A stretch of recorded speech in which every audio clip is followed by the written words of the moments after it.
Alright, the main character build, let's talk about it. This is the most popular meta in the IRL RPG right now. Maxed charisma, maxed aesthetics, maxed vibes. Emergency fund, that's a dump stat. Retirement contributions, the character hasn't unlocked that menu yet. And the spending to savings ratio is sitting at 1.93, meaning the build is spending nearly twice what it has saved at any given moment. By design, not by accident, by design. This is a full breakdown of the main character build, how it gets assembled, what it's actually optimized for, where the hidden damage comes from, and what a single stat respec can do without deleting the character entirely. No moralizing, just the build analysis. Let's go. Chapter 1. Character creation. Here's the thing about the main character build. The player didn't choose it. Not really. The build was assembled by an algorithm that studied what made people feel good, what made them click, what made them spend, and then reverse engineered an entire identity around those inputs. Instagram optimized the aesthetic layer. TikTok optimized the narrative layer. The experience economy, which is projected to hit $2.1 trillion by 2032, optimized the activity layer. An entire $2 trillion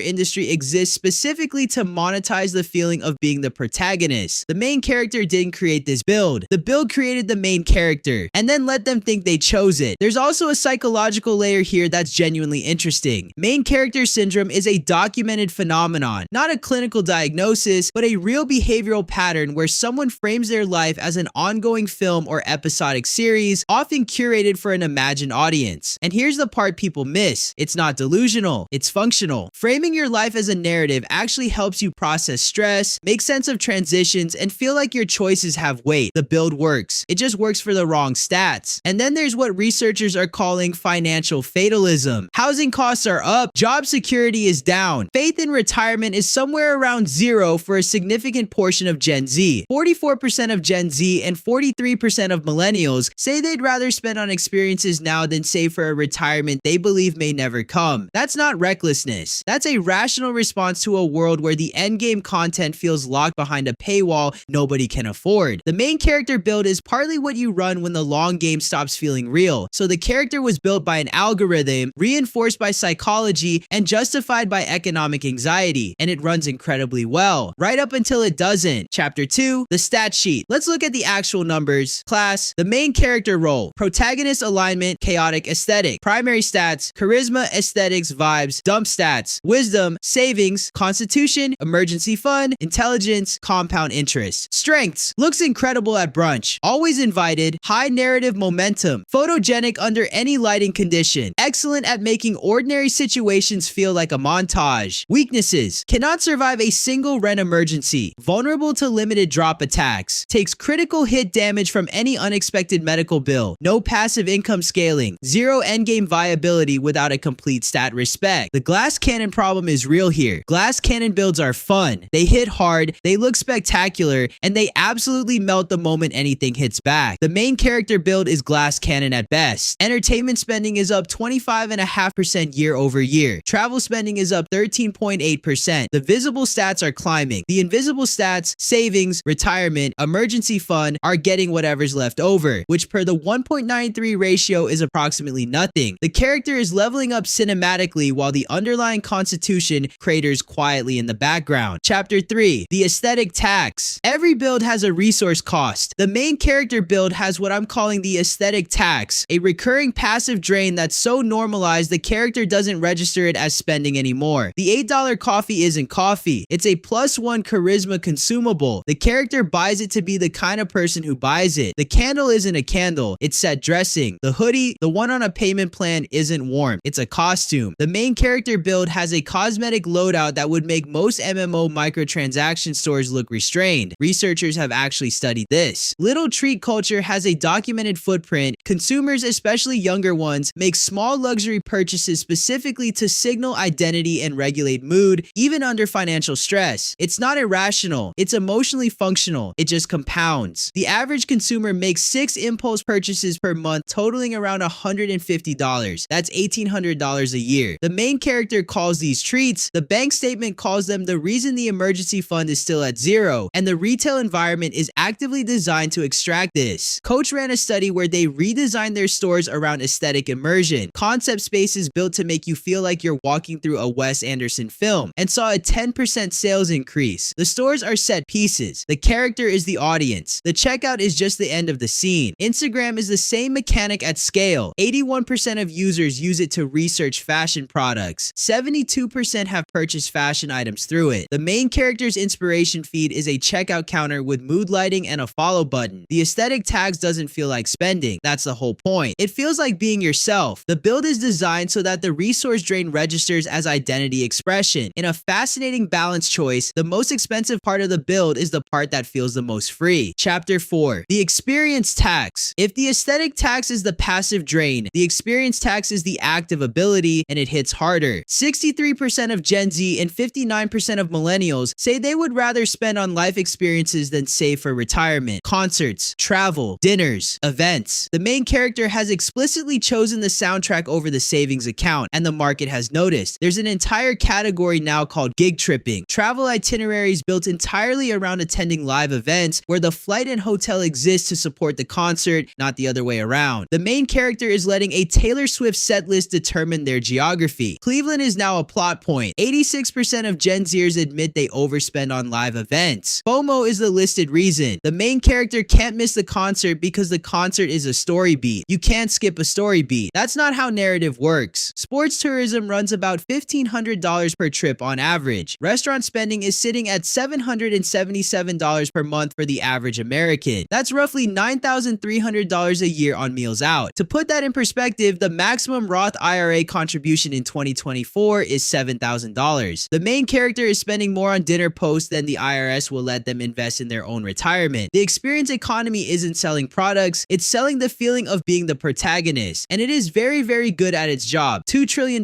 good, that's important. But if you don't also understand what's running underneath all of this, you'll miss where the actual damage comes from. Chapter 5. The BNPL Bug Buy Now Pay Later is the most interesting mechanic in the current meta because it's technically a bug that got shipped as a feature. Here's how it works in practice. The character sees an item. The item costs more than the character has. A shadow NPC appears and says 4 easy payments. The character clicks yes. The item is acquired. The debt is invisible. No credit check, no credit bureau report, no paper trail. The character thinks this is freedom. The lender knows exactly what it is. 49% of Gen Z uses BNPL before they have any meaningful savings. The average American already carries $21,700 in personal debt. BNPL gets layered on top of that in a separate app with a separate payment schedule, and here's the part that's genuinely wild. 56% of Gen Z struggles to track when their BNPL payments are due. The character signed up for interest-free and forgot which app it lives in. The app remembers though, and because most BNPL providers don't report to credit bureaus, the character has invisible debt. FICO, the game's snitchiest companion character, doesn't even know about it. The credit score looks fine. The actual financial picture is not fine. The main character build is running invisible debt as a passive ability, and the passive ability has a hidden cooldown that triggers whenever the character least expects it. Credit card balances for Gen Z and millennials are up over 50% since March 2022. The build is visually leveling up while the underlying resource bar is draining in a menu the character never opens. Chapter 6. The hidden damage. This is where the build analysis gets genuinely important, so stay with me. The main character build's real weakness isn't the spending, it's the compounding window it's quietly burning through. Every $1,000 spent at 22 is approximately $11,000 at 65, assuming a standard 7% return. The $1,800 a year in impulse spending, just the impulse spending, not the concerts, not the restaurants, not the travel, isn't $1,800. It's roughly $20,000 of future self's money. The character isn't just spending. The character is spending with their future self's wallet without asking. 62% of adults with significant debt prioritize paying it down over saving, which means the main character build is delaying wealth building during the exact years that would compound the hardest. The most powerful resource in the IRL RPG isn't gold, it isn't gear, it's time in the market, and the main character build is spending that resource on the costume. There's also the supporting cast tax, which doesn't get talked about enough. The main character doesn't play alone. The build requires a friend group, and the friend group has a raid schedule. Bachelorette parties, destination weddings, group trips, birthday brunches, each one is non-negotiable. Each one is $500 minimum. The character can't bow out because protagonists don't skip episodes. The supporting cast tax is a recurring raid cost with no opt-out mechanic and no loot drop at the end, and the build never actually ends. Each arc of the main character's story, the post-grad arc, the moving cities arc, the bad breakup arc, the finding myself arc, comes with its own wardrobe, location change, change, and supporting cast refresh. The character's run doesn't conclude, it just changes seasons. And every season has a budget. Chapter 7, the build patch. Okay, here's the actual analysis. The main character build is not broken. It's front-loaded. There's a difference. A broken build doesn't work. A front-loaded build works incredibly well in the early game and runs out of scaling in the mid to late game. The main character build is optimized for the first 30 levels and has almost no endgame viability as written. That's a stat allocation problem, not a character problem. The patch isn't stop being the protagonist. The patch is a single respec that redirects 10 to 15% of the cinematic budget into the off-screen stats. Here's what that actually looks like. If the character is spending $1,800 a year on impulse purchases, redirecting 300 of that 300 into a Roth IRA starts the compound interest passive ability running. That passive ability has been sitting in the skill tree the whole time. The character just never activated it. If the character is spending $9,000 a year on restaurants, pulling 500 of that into an emergency fund builds the constitution stat enough to survive a single unexpected critical hit, a medical bill, a car repair, a month of unemployment. The character stops being glass cannon. The costume stays, the concert stay, the aesthetic stays. The build just stops eating its own future to fund the present. Patch notes, version 2.0. Charisma stat, unchanged. Working as intended. Aesthetic loadout, unchanged. The hoodie is fine. Emergency fund, activate. Minimum 1 month of expenses. This is not optional. BNPL, treat as a loan, not a feature. Track every payment, all of them. Compound interest passive, enable immediately. It has been available since level 1. Supporting cast tax, audit the raid schedule. Some episodes can be skipped without losing the friendship. Cinematic budget, redirect 10 to 15% to off-screen stats. The movie still gets made, it just has a sequel now. The main character build isn't the problem. The problem is that the build was assembled by an algorithm, reinforced by an industry worth $2 trillion,